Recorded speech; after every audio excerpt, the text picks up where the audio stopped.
Hello people, it's good day throughout the world and let us know the benefit of exercise daily to our bodies. Okay? Exercising daily is one of the best habits for you to have for your body and soul.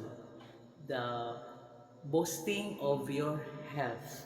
It strengthens your heart, lungs, and muscles to have in weight in check, to have your strong body in the walking.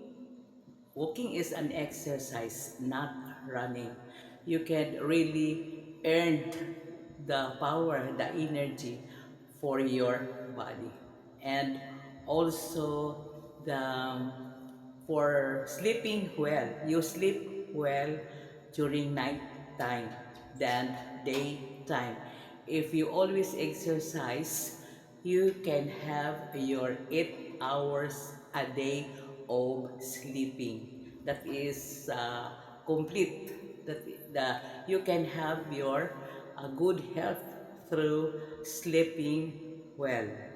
And you know, people, that it's stated that walking is a good exercise and not running because you have to beat for 45 minutes a day. You have to walk. That is already your exercise. Okay? And that is enough for today.